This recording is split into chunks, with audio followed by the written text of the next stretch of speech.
A interpretação de um milênio literal, 1000 anos de reinado físico de Cristo na Terra, esbarra em algumas dificuldades. Se não, vejamos.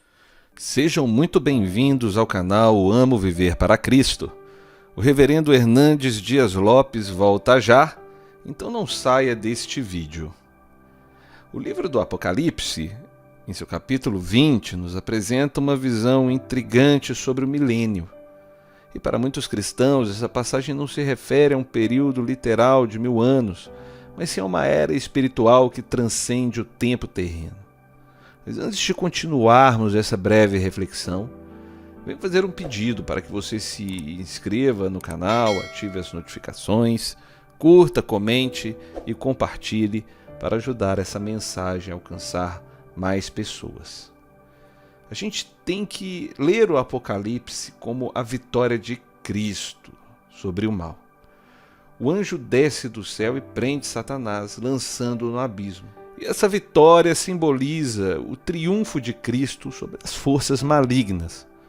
Não é uma batalha física, mas é uma conquista espiritual que afeta toda a humanidade. Os amilenistas, esse grupo de cristãos que enxergam o milênio não em literalidade, mas como um período espiritual, enxergam a primeira ressurreição como algo espiritual. Não se trata apenas de corpos físicos saindo dos túmulos, mas daqueles que em Cristo já experimentaram a vida eterna. Eles reinam com Ele, independente do tempo ou do espaço. E nós podemos entender também que no grande trono branco, todos comparecem diante de Deus. Esse é o julgamento final. Os livros são abertos e cada pessoa é julgada pelas suas obras.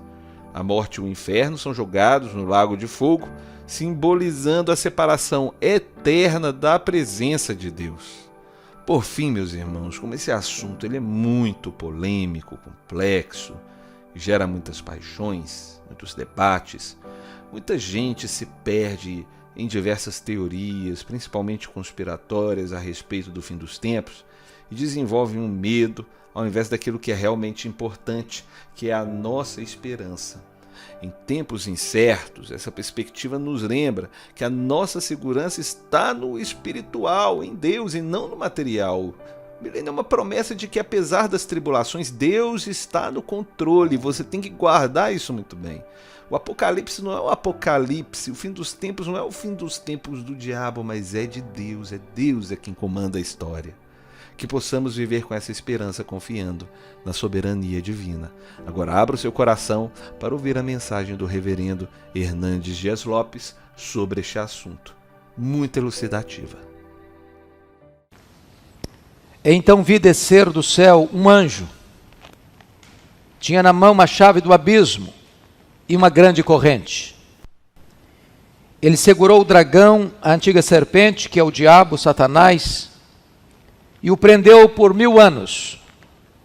Lançou-o no abismo, fechou-o e pôs selo sobre ele, para que não mais enganasse as nações, até se completarem os 1000 anos. Depois disso é necessário que ele seja solto pouco tempo. Vi também tronos, e nestes sentaram-se aqueles aos quais foi dada autoridade de julgar.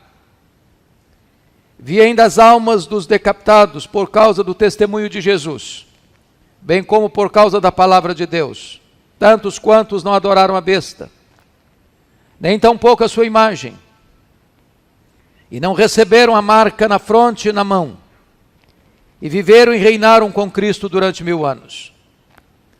Os restantes dos mortos não reviveram até que se completasse os 1000 anos. Esta é a primeira ressurreição. Bem-aventurado e santo é aquele que tem parte na primeira ressurreição. Sobre esses a segunda morte não tem autoridade.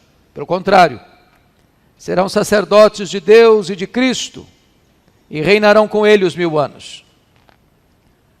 Quando, porém, se completarem os 1000 anos, Satanás será solto da sua prisão e sairá a seduzir as nações que há nos 4 cantos da terra, Gog e Magog, a fim de reuni-las para a peleja. O número dessas é como a areia do mar. Marcharam então pela superfície da terra e sitiaram o acampamento dos santos e a cidade querida. Desceu, porém, fogo do céu e os consumiu. O diabo, o sedutor deles, foi lançado para dentro do lago de fogo e enxofre, onde já se encontram não só a besta, como também o falso profeta. E serão atormentados de dia e de noite pelos séculos dos séculos.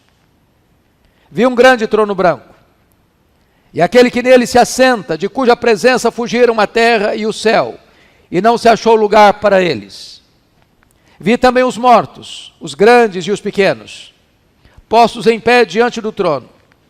Então se abriram livros. Ainda outro livro, o livro da vida, foi aberto. E os mortos foram julgados segundo as suas obras, conforme o que se achava escrito nos livros. Deu o mar os mortos que nele estavam. A morte e o além entregaram os mortos que neles havia. E foram julgados, um por um, segundo as suas obras. Então a morte e o inferno foram lançados para dentro do lago de fogo. Esta é a segunda morte, o lago de fogo. E se alguém não foi achado inscrito no livro da vida, esse foi lançado para dentro do lago de fogo. Eu quero tratar com os meus irmãos nesta noite sobre o tema o milênio e o juízo final. Eu preciso admitir, meus irmãos, que o texto que acabamos de ler é o capítulo mais polêmico do livro de Apocalipse. Talvez um dos textos mais polêmicos de toda a Bíblia. Preciso admitir que não há um consenso entre os cristãos, nem no passado, nem no presente, acerca da real interpretação desse texto. Por exemplo, os chamados pré-milenistas, sejam eles os pré-milenistas históricos, ou os chamados dispensacionalistas, creem que o milênio relatado no capítulo 20 sucede cronologicamente à segunda vinda de Cristo, claramente descrita no capítulo 19, versos 11 a 21. Porém, os amilenistas, e nós temos este entendimento, creem que o capítulo 20 não é uma sucessão cronológica do 19, mas retorna à primeira vinda de Cristo. Porque a nossa compreensão é que o livro de Apocalipse não é um livro que vai do ponto 0 ao ponto 10 numa linha progressiva cronologicamente, mas que o livro está dividido em 7 sessões paralelas e progressivas. Por exemplo, a primeira sessão, capítulo 1 ao capítulo 3, os 7 candeeiros, e a verdade central é a segunda vinda de Cristo. A segunda sessão, capítulos 4 a 7, fala dos 7 selos, e a verdade central, novamente, é a segunda vinda de Cristo. A terceira sessão, capítulos 8 a 11, as 7 trombetas, a verdade central é a segunda vinda de Cristo. A quarta sessão, capítulos 12 a 14, o levantamento do quarteto do mal, quais sejam o dragão no capítulo 12, o anticristo e o falso profeta no capítulo 13, e a grande Babilônia no capítulo 14, e mais uma vez a verdade central é a segunda vinda de Cristo. A quinta sessão, capítulos 15 e 16, as 7 taças da ira de Deus. E mais uma vez a verdade central é a segunda vinda de Cristo. A sexta sessão, capítulos 17, 18 e 19, é a queda do quarteto do mal em ordem inversa. E a verdade central é a segunda vinda de Cristo, conforme relatada aí no 19, 11 a 21. A última, a sétima sessão, capítulos 20 a 22, com a cena do chamado milênio, do juízo final, novos céus e nova terra, e a verdade central é o juízo de Deus que sucede à segunda vinda de Cristo. De tal maneira que o capítulo 20 não é uma sucessão cronológica do 19, mas é um retorno à primeira vinda de Cristo. Assim como o capítulo 11 encerra com a segunda vinda e o 12 começa com o nascimento de Cristo. Assim, o milênio aqui descrito não sucede à segunda vinda de Cristo, mas antecede a segunda vinda de Cristo. E eu gostaria então de trazer à mente esclarecida dos irmãos alguns pontos para a nossa reflexão sobre isso. A interpretação de um milênio literal, 1000 anos de reinado físico de Cristo na Terra, esbarra em algumas dificuldades, se não vejamos. Primeiro, nós não encontramos essa ideia de milênio físico, terreno, em nenhum dos 4 evangelhos. Nós não encontramos essa ideia em nenhuma das cartas de Paulo.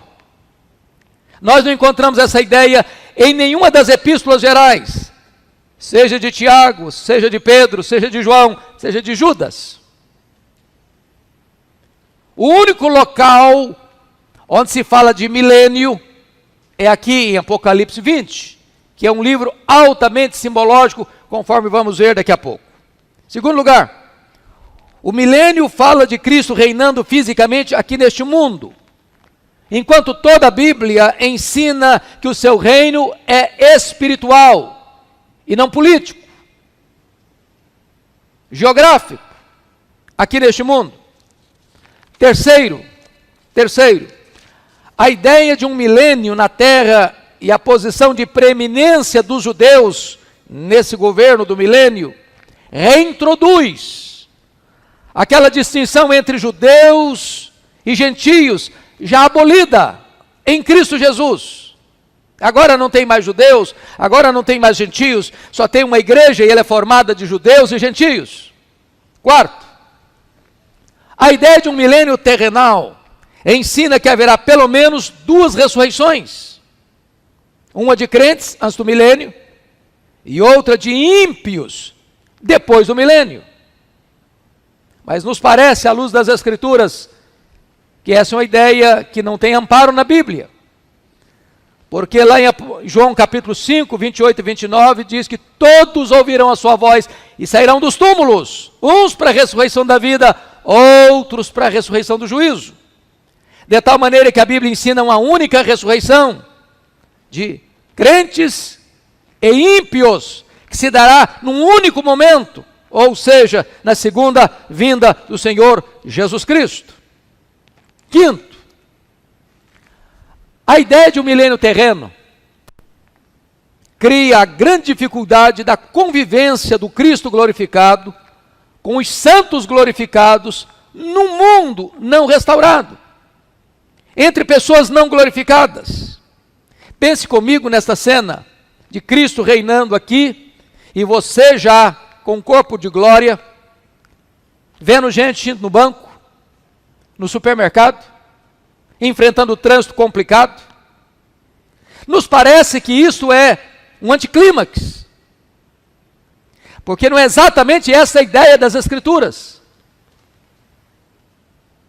Sexto, como você vai conceber a ideia de que depois que Cristo está reinando, 1000 anos literalmente, ainda haverá uma rebelião contra ele?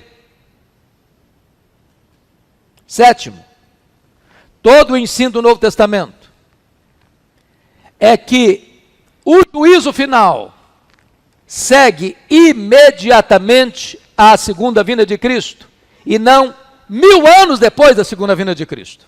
Então, dito isso, irmãos, à guisa de introdução, gostaria que nós olhássemos esse texto em 4 quadros distintos. O primeiro quadro é a prisão de Satanás. Veja comigo os versos 1 a 3. 1 a 3. Então vi descer do céu um anjo, tinha na mão a chave do abismo e uma grande corrente. Ele segurou o dragão, a antiga serpente, que é o diabo, Satanás, e o prendeu por 1000 anos. Lançou no abismo, fechou e pôs sobre ele, selo sobre ele, para que não mais enganasse as nações, até se completar os 1000 anos. Depois disso é necessário que ele seja solto por pouco tempo. Então a grande pergunta é, o que significa a prisão de Satanás? Bom, esse poço do abismo aqui, ele já é mencionado no capítulo 9, no capítulo 11. Esse poço tem uma tampa, 9:1. Esse poço pode ser aberto, Apocalipse 9:2. Esse poço pode ser fechado, capítulo 20, versículo 3. E esse poço pode ser selado. Agora note, irmãos, que o anjo forte tem uma corrente,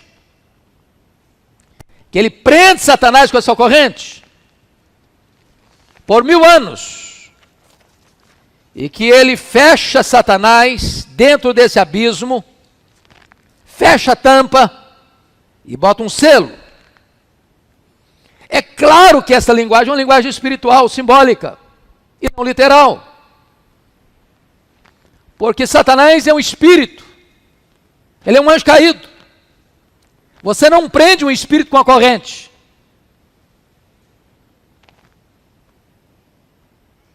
Não existe um buraco e você vai lá e tampa o buraco, e põe um selo ali, como se Satanás fosse um ser que estivesse lá dentro.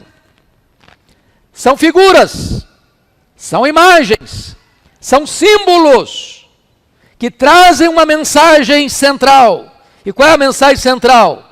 Significa que a autoridade de Satanás, o poder de Satanás foram restringidos. É a limitação do seu poder,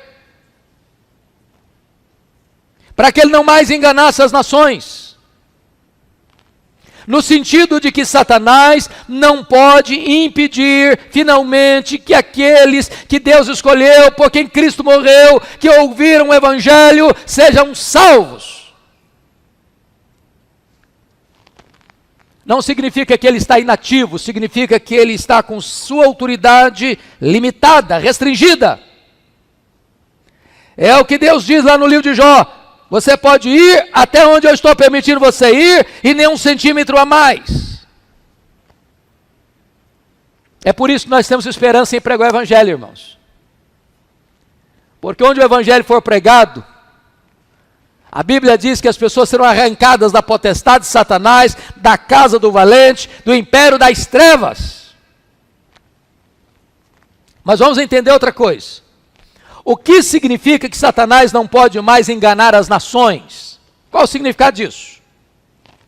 Então prestem bem atenção. Uma das regras da hermenêutica é que, ou da ciência da interpretação, é que a Bíblia interpreta a Bíblia. Segunda regra, você não interpreta um texto claro à luz de um texto obscuro, mas você interpreta um texto obscuro à luz de um texto claro. Isso é uma regra básica, isso é cláusula pétrea da hermenêutica.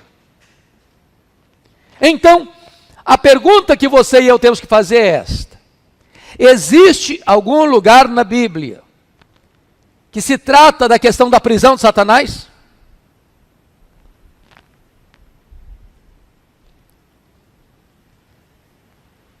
E quando você vai para a Bíblia, a resposta é sim, existe.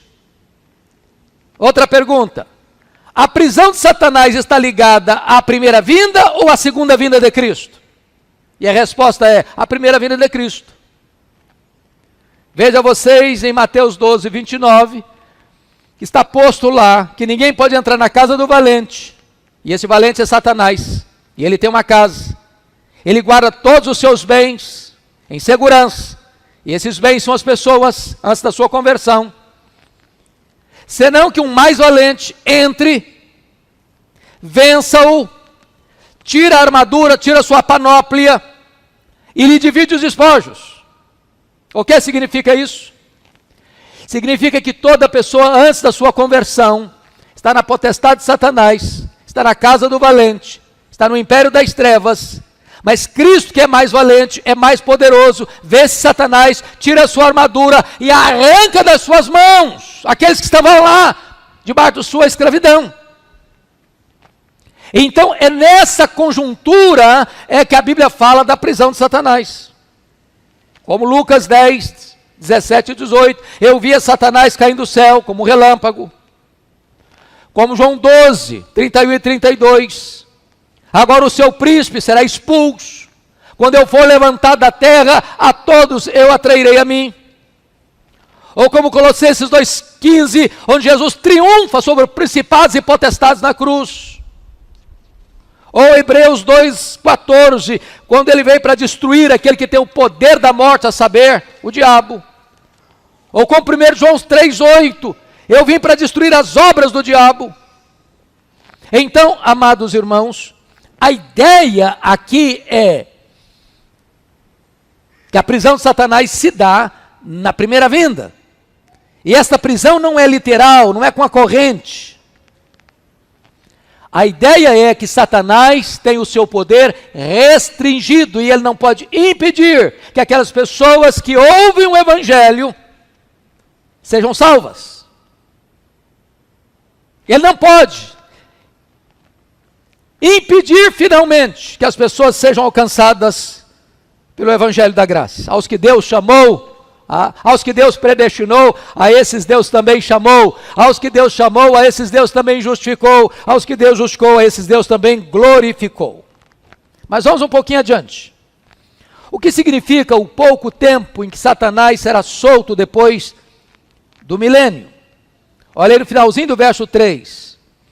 Depois disto é necessário que ele seja solto pouco tempo. O que significa isso? Há 4 expressões no Novo Testamento que são correspondentes. A grande tribulação,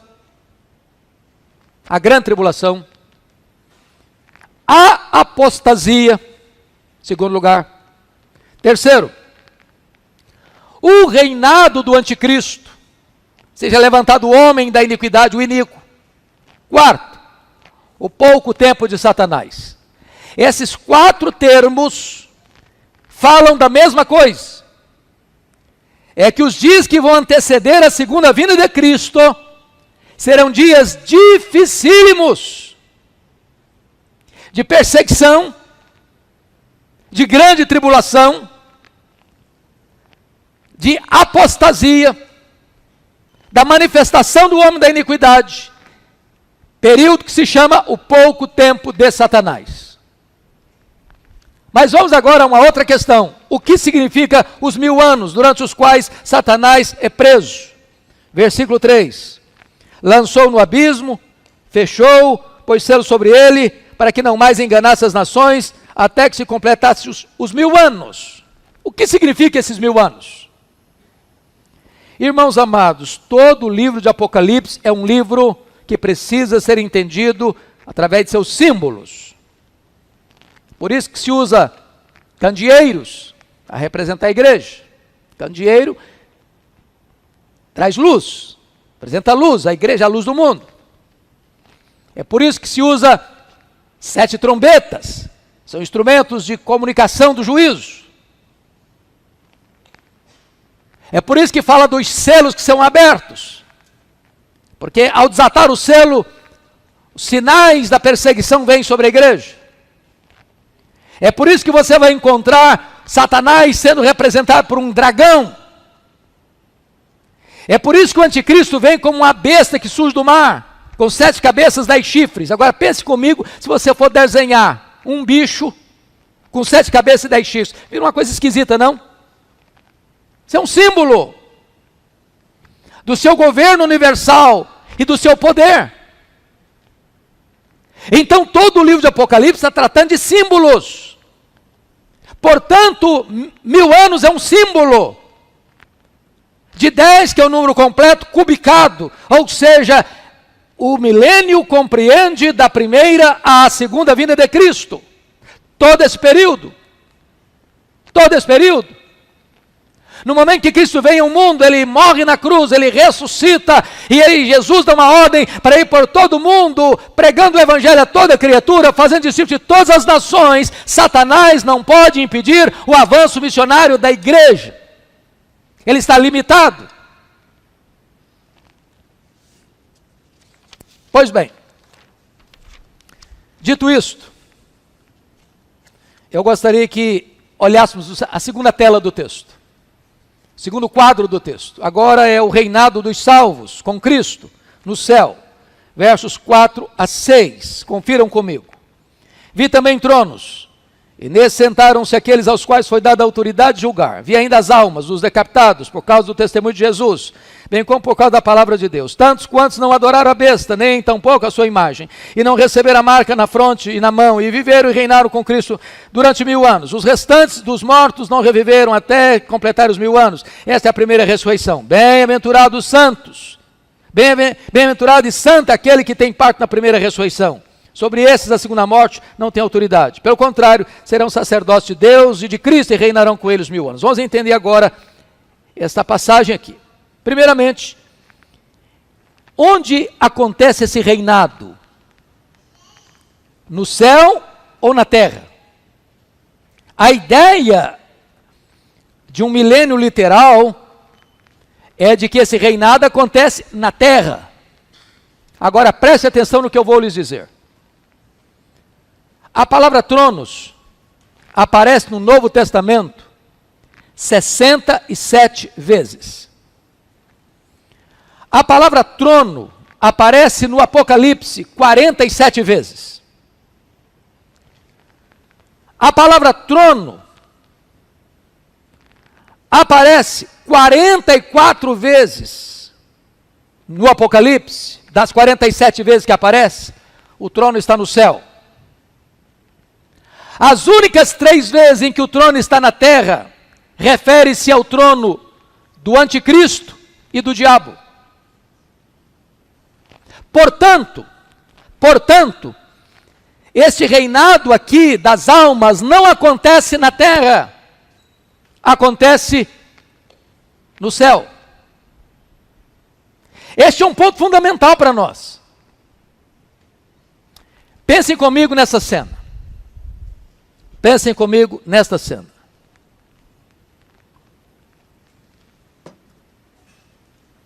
O que é que acontece quando um crente morre? O que é que as pessoas pensam quando uma pessoa morre? Bom, se uma pessoa é de uma linha existencialista, morreu, acabou. Só tem corpo, não tem alma, então morreu, acabou. Se a pessoa segue a vertente espiritualista, ela entende que morreu, a alma fica vagando, até reencarnar, e assim sucessivamente. Se uma pessoa subscreve o romanismo, entende que morreu, a alma vai para um purgatório, sofrer, até se purificar, se purgar, e então poder entrar no céu. Se a pessoa segue a linha do adventismo, ela diz que morreu, a alma fica dormindo, inconsciente. Se for salvo. Porque para ele, se for perdido, é aniquilado, acabou. Não tem mais, não tem inferno, não tem penalidades eternas. O que a Bíblia diz? Quando um crente morre, o que acontece? A palavra morte significa separação. Quando um crente morre, a alma, que é o elemento imaterial e espiritual, separa do corpo. O corpo foi feito pó, é pó, volta ao pó.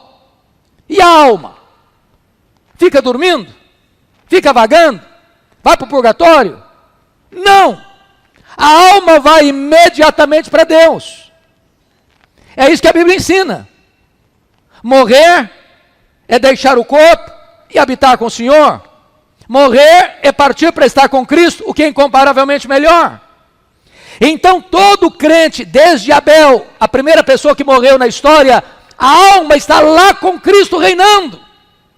É disso que esse texto está falando. As almas estão reinando. E notem vocês, não são corpos, são almas que estão reinando. Portanto, não é na terra, É no céu. É no céu. São as almas que estão reinando.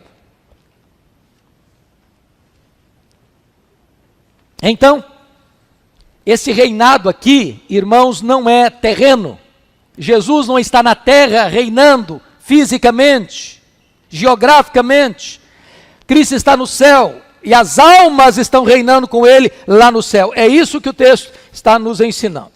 Segundo ponto que eu quero destacar aqui, qual é a missão daqueles que estão reinando com Cristo? Olha comigo o verso 4. Vi também tronos, e nesses sentaram-se aqueles aos quais foi dada a autoridade de julgar. Vi também as almas dos decapitados por causa do testemunho de Jesus, bem como por causa da palavra de Deus, tantos quantos não adoraram a besta. Então note vocês que ele está falando aqui de algumas coisas. Primeiro tem trono lá. Nesse sentaram-se aqueles aos quais foi dada a autoridade de julgar. A Bíblia diz que os santos, nós, na glória, vamos julgar, primeiro, as 12 tribos de Israel. Está lá em Mateus 19, 28. Segundo, nós vamos julgar o mundo. 1 Coríntios 6, 2. Terceiro, nós vamos julgar os anjos. Claro, os anjos caídos. 1 Coríntios 6, 2. Então esses tronos estão lá no céu. E os crentes que morrem em Cristo, que vão para o céu, estão se assentando em tronos. Não foi essa a promessa de Jesus à igreja de Laodiceia? Apocalipse 3, 21. Ao vencedor, dar-lhe-ei sentar-se comigo no meu trono, como eu venci, e sentei com meu Pai no seu trono. Agora notem. Portanto, esses vão participar da glória de Cristo, do reinado de Cristo. E quem são esses? Está escrito aí, preste bem atenção. Vi ainda as almas dos decapitados por causa do testemunho de Jesus, bem como por causa da palavra de Deus. Então ele está falando dos mártires, e ele está falando de todos os demais crentes. Não importa se quem morreu é um mártir, não importa se quem morreu de morte natural, ou por velhice, ou por doença, ou cercado da família, com todos os cuidados, não importa. Morreu, está com Cristo, já vai participar desta glória e deste reinado com Cristo. Mas vamos a outra pergunta no texto. Morre uma vez, morte física. Ressuscita 2 vezes. Ressuscita espiritualmente e ressuscita fisicamente na segunda vinda de Cristo. Quem morre 2 vezes, ressuscita uma vez só. Quem morre fisicamente e espiritualmente, só ressuscita uma vez para o juízo. Então, entendamos. A Bíblia descreve a regeneração como uma ressurreição. Nós estávamos mortos e Ele nos deu vida. Nós morremos com Cristo e ressuscitamos com Ele. Então a primeira ressurreição, não é que vai ter uma ressurreição aqui, outra 1000 anos depois. A ideia é, bem-aventurado aquele que participa da primeira ressurreição. Ele está falando que sobre esse a segunda morte não tem poder. Ou seja, se você ressuscitou espiritualmente, se você nasceu de novo, se você foi gerado do Espírito, se você saiu da morte para a vida, a condenação não pode mais alcançar você. Você não vai jamais para a segunda morte, que é o lago de fogo. Essa é a ideia do texto. Todo o Novo Testamento ensina isso. Eu preciso interpretar esse texto à luz de tudo aquilo que a Bíblia me ensina sobre isso. A regeneração é uma espécie de ressurreição. E aqueles que foram regenerados jamais sofrerão a segunda morte. É um exemplo disso, irmãos. Olha comigo o que está escrito lá em João 5, 24. Evangelho de João. Está escrito o seguinte: em verdade vos digo, quem ouve a minha palavra e crê naquele que me enviou, tem a vida eterna. Não entra em juízo, passou da morte para a vida. Essa é a primeira ressurreição. Vamos à terceira tela. A derrota final de Satanás, versos 7 a 10. Então vamos olhar no verso 7 a 9, que essa batalha final que está descrita aí é a mesma descrita no capítulo 19. Então vamos ver. Quando, porém, se completarem os 1000 anos, Satanás será solto da sua prisão. É o pouco tempo de Satanás. E sairá a seduzir as nações, porque será o tempo da grande tribulação, da manifestação do homem da iniquidade, da apostasia, do pouco tempo de Satanás. Então ele vai seduzir as nações que há nos 4 cantos da terra, Gog e Magog, a fim de reuni-las para a peleja. O número dessas nações é como a areia do mar. Marcharam então pela superfície da terra e sitiaram o acampamento dos santos. A cidade querida, desceu fogo do céu, porém, e os consumiu. Vamos entender isso. Se você olhar comigo no capítulo 19, por favor, dê uma olhadinha. Capítulo 19. Tanto no 16, 14 a 21, como no 19 a 21,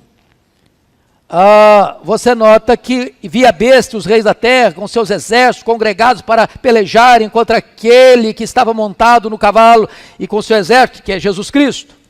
Vamos entender isso. Esse termo é usado na Bíblia como Gog, Magog, como Armagedon. Quando você vai a Israel, você visita o Vale do Armagedon. Você sobe na chamada Montanha do Precipício, em Nazaré, e você olha um descampado, que é a região mais bela da agricultura de todo o território de Israel. Ali é o Armagedon. Muitas pessoas pensam que vai acontecer o seguinte, que as nações vão se reunir naquele local. Quando você chega lá e tira uma foto, você percebe que nem cabe. É pequeno o local. Porque literalizam. Essa ideia, irmãos, ela é simbólica. Simbólica. Não é que os exércitos do mundo vão se reunir naquele local lá em Israel. Até porque, nesta grande batalha do Armagedon, do Gog e Magog, em que as nações estarão reunidas, em que as forças de oposição se concentrarão para lutar contra Cristo e o seu povo, a única arma que vai ser desferida é a espada que sai da boca de Cristo. O Senhor Jesus matará, ou seja, a ideia de vencerá o anticristo com o sopro da sua boca. Quando Jesus vier em majestade e glória, os reis, os poderosos deste mundo, conforme Apocalipse capítulo 6, 12 a 17, eles estarão desamparados, desesperados, procurando uma caverna para se esconderem, querendo que os montes caiam sobre eles. Eles querem a morte. Eles estão com medo de enfrentar a ira do Cordeiro de Deus, o grande dia do juízo. Esta é a ideia. Cristo vem vencendo e para vencer. Ele não vem mais humilde como entrou em Jerusalém, montado num jumentinho. Ele vem, Apocalipse capítulo 19, 11 a 21, montado num cavalo branco. E por que vem montado num cavalo branco? Porque na verdade, naquela época, a mais poderosa força de guerra era um cavalo. Não tinha uma figura melhor para João usar. E está na sua coxa escrito, Rei dos Reis e Senhor dos Senhores. Então essa é a ideia da sua vitória retumbante. Agora notem vocês, que as telas estão em quadros diferentes. Mas quando ele vem, todos os inimigos de Cristo caem ao mesmo tempo. Se você notar comigo, por favor, confira aí comigo. Capítulo 18. Versículo 2. Então clamou com potente voz, dizendo, caiu a grande Babilônia. A Babilônia é um sistema religioso, econômico e político apartado de Deus. No 17 é um movimento religioso. No 18 é um movimento econômico e político. Todo esse sistema está ruindo. Que mais? O anticristo e o falso profeta. Então confira aí capítulo 19, versículo 20. Mas a besta foi aprisionada, Com ela o falso profeta, que com os sinais feitos diante dela, seduziu aqueles que receberam a marca da besta e eram os adoradores da sua imagem. Os dois, ou seja, o anticristo e o falso profeta, foram lançados vivos para dentro do lago que arde com enxofre. Agora notem vocês, que como Satanás era a figura central, então, agora, ele está caindo na cena final, na tela final. Olha aí o capítulo 20, versículo 10, por favor. Você pode ler comigo em voz alta o versículo 10, vamos juntos? O diabo, o sedutor deles, foi lançado para dentro do lago de fogo e enxofre, onde já se encontram não só a besta, como também o falso profeta, e serão atormentados de dia e de noite, pelos séculos dos séculos. Então, amados irmãos, eu gostaria que nós olhássemos essa questão à luz do versículo 8. Preste atenção nisso. Que ele vai ser, o pouco tempo de Satanás, ele vai seduzir as nações que há nos 4 cantos da terra. Então, a primeira coisa que eu quero chamar a sua atenção é de um otimismo irreal. Se você acha que o mundo vai melhorar, que o negócio vai ficar muito bom, que vai ter paz no mundo, isso é um otimismo irreal. Otimismo irreal. Nós caminhamos para uma grande tribulação, nós caminhamos para a apostasia, nós caminhamos para a manifestação do homem da iniquidade. E preste bem atenção no que eu vou lhes dizer agora. A palavra homem da iniquidade, que Paulo chama em 2 Tessalonicenses capítulo 2, ele chama de o iníquo. A palavra iníquo é anomos no grego. Anomos, na língua grega, significa o homem sem lei. O que é que você está vendo hoje na agenda global? Senão a promoção da ditadura do relativismo. Não tem lei, não tem princípio, não tem parâmetro. Pois o anticristo vem exatamente nessa brecha. Exatamente nessa brecha. E é por isso que a Tessalonicenses diz que aquele que o detém e o que o detém. O anticristo não poderia se manifestar como um grande líder mundial onde tem leis estabelecidas. E é nessa brecha que ele entra. De um mundo onde reina o relativismo moral, onde não tem princípios. E ele chega para governar exatamente dentro dessa brecha. Mas o que é muito importante você entender, amados, que nós não podemos nutrir um pessimismo doentio. Sabe por que não? Por pior que seja a situação. As nações em perplexidade, o mal prevalecendo, a iniquidade prevalecendo, a violência prevalecendo, a devassidão prevalecendo, as leis afrouxando, os governantes fora dos padrões daquilo que nós entendemos ser o padrão da justiça e da moralidade, mundo afora. Parece que você olha, o diabo está ganhando de goleada, parece que a história está sem rumo, parece que a história caminha ladeira abaixo como um caminhão sem freio. Mas a história não terminará assim. Olha comigo o versículo 9. Marcharam então pela superfície da terra e sitiaram o campamento dos santos, a cidade querida. Desceu, porém, fogo do céu e os consumiu. A vitória não vem do braço da carne, a vitória não vem das leis humanas, a vitória vem de Deus. Quando Jesus em glória e majestade se manifestar, todo mal será derrotado. Todos os iníquos serão vencidos. O diabo, o anticristo, o falso profeta, a grande Babilônia, a morte e os ímpios, todos caem na mesma hora, na segunda vinda do Senhor Jesus Cristo. Bendito seja Deus. Portanto, aqui João descreve a derrota de Satanás como a tela final, porque se ele era o maior inimigo, por a questão pedagógica, é preciso que descreva a derrota dele como ponto final. Pois bem, dito isto, vamos à última tela do texto, que é o juízo final, versos 11 a 15. E eu destaco aqui algumas coisas. Primeiro, olha o verso 15. Cristo assenta-se no trono como juiz. Melhor, desculpa, verso 11, por favor. Você pode ler o 11 comigo? Vamos juntos? Vi um grande trono branco, e aquele que nele se assenta, de cuja presença fugiram a terra e o céu, e não se achou lugar para eles. Quando diz que ele viu um grande trono branco, irmãos, isso é um símbolo também. Símbolo da santidade e da justiça do juiz e do julgamento. A ideia desse juiz é de um juiz tão majestoso, tão glorioso, que o texto diz que o céu e a terra se encolhem na presença dele. É claro que é uma linguagem figurada, mas é uma representação da majestade, da santidade e da justiça desse juiz que vem julgar. Agora notem mais.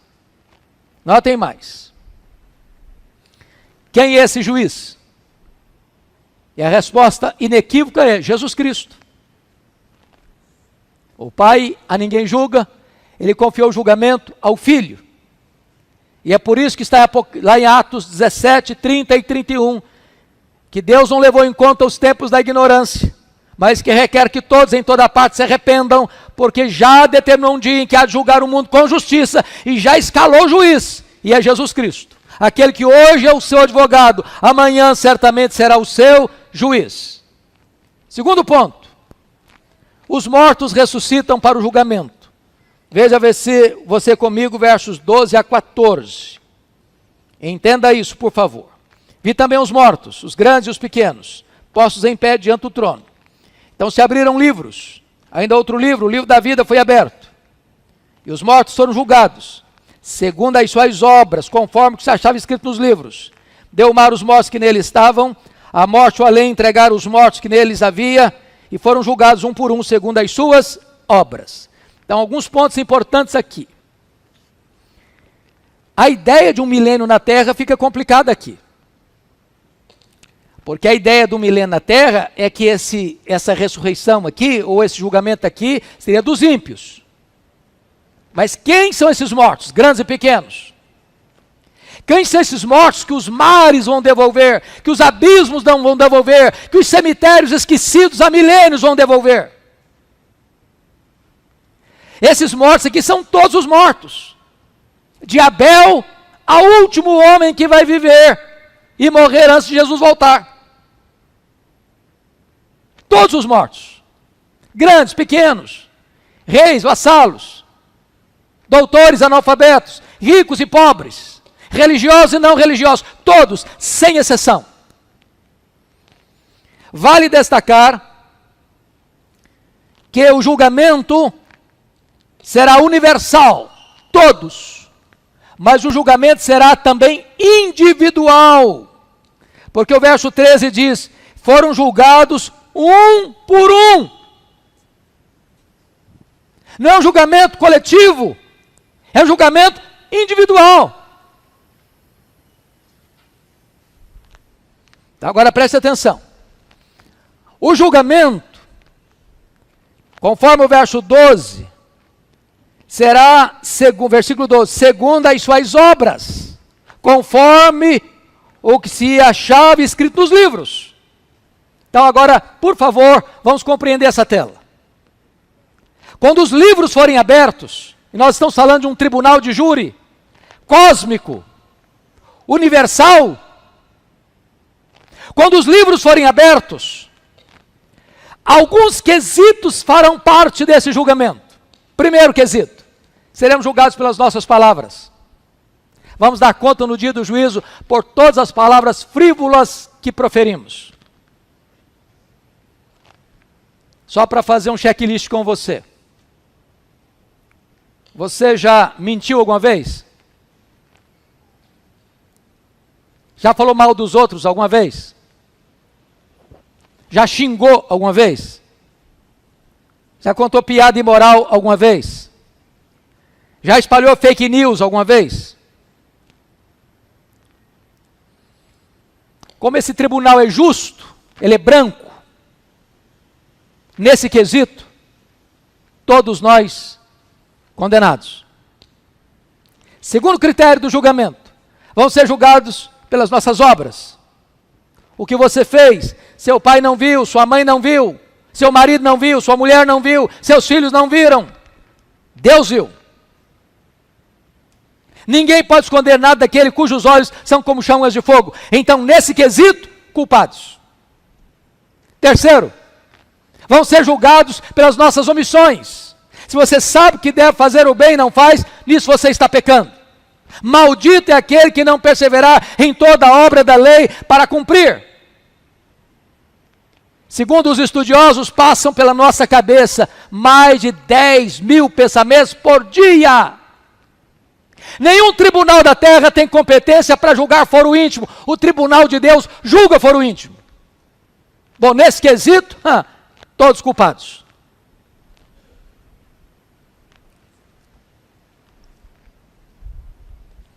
Então, nós vamos ser julgados pelas nossas palavras, nós vamos ser julgados pelas nossas obras, nós vamos ser julgados pelas nossas omissões e nós vamos ser julgados pelos nossos desejos secretos, pelo desejo do nosso coração. Deus vai julgar o segredo do coração dos homens. Portanto, pelo critério daquilo que vai se ler nos autos do processo do tribunal de Deus, todos culpados. Em outras palavras, ninguém será justificado diante de Deus pelas obras da lei. Todos culpados. Mas bendito seja Deus. Bendito seja Deus. Vai existir um outro livro que vai ser aberto lá. Veja comigo, por favor, o que está escrito. O que está escrito no versículo 15. E se alguém não foi achado, escrito no livro da vida, esse foi lançado para dentro do lago do fogo. E é muito importante que você entenda isso. Porque o texto está claro. Quem não foi achado inscrito no livro da vida, esse foi lançado no lago do fogo. Qual a leitura clara que você faz? Porém, quem foi encontrado com o nome escrito no livro da vida, esse não foi lançado no lago do fogo. Então só tem dois grupos agora: salvos e condenados. Pelos livros todos, todos condenados. Aquele que foi encontrado o nome escrito no livro da vida, todos salvos. Quem tem o seu nome no livro da vida? É aquele que crê no Senhor Jesus Cristo. Esse tem o seu nome escrito no livro da vida. Se você crê, sua salvação está garantida. Se você crê, você não entra em juízo, mas passou da morte para a vida. Se você crê, ninguém pode alterar o veredito de Deus sobre você. Você está salvo. Bendito seja Deus. Então o critério da salvação é graça, não é obras. E eu termino dizendo que a própria morte e o inferno serão lançados no lago do fogo. Olha comigo o versículo 14. Então a morte e o inferno foram lançados para dentro do lago do fogo. Esta é a segunda morte, o lago do fogo. A morte é o estado, o inferno é o lugar. A morte é o rei dos terrores, é o último inimigo a ser vencido. O inferno é onde os ímpios são atormentados no estado intermediário, e não haverá mais então separação entre corpo e alma, nem no céu, nem na terra. Os que estão no lago do fogo vão sofrer, corpo e alma, para sempre. Os que estão no céu vão desfrutar da bem-aventurança, corpo e alma, para sempre. E a vitória de Cristo é completa e é final. Agora preste atenção no que eu vou lhes mostrar no versos 10 e no verso 15. Porque no verso 10 está escrito que o diabo, que o anticristo, que o falso profeta serão atormentados de dia e de noite pelos séculos dos séculos. Agora confira comigo o versículo 15. Se alguém não foi achado inscrito no livro da vida, esse foi lançado para dentro do lago do fogo. que significa isso, irmãos? Não tem aniquilamento aqui. Não tem aniquilamento aqui. Tem aqui penalidades eternas. Então, amado, hoje é um dia muito importante para a sua vida. Eu não sei exatamente como você entrou aqui, mas essa é a descrição do que vai acontecer, o que está pela frente. Ninguém vai entrar no céu porque é filho de crente. Ninguém vai entrar no céu porque é presbiteriano. Ninguém vai entrar no céu porque subscreve a Confissão de Fé de Westminster e os catecismos. Ninguém vai entrar no céu porque é calvinista ou arminiano. Ninguém vai entrar no céu porque tem cargo na igreja, porque é líder na igreja. Ninguém vai entrar no céu porque conhece Bíblia e teologia. É necessário que o seu nome esteja escrito no livro da vida. E só aqueles que nasceram de novo, nasceram da água, nasceram do Espírito, foram selados com o Espírito Santo da promessa, e creram no Senhor Jesus Cristo, estão garantidos e seguros. Esta é a noite da sua escolha. Deus está propondo para você hoje a vida e a morte.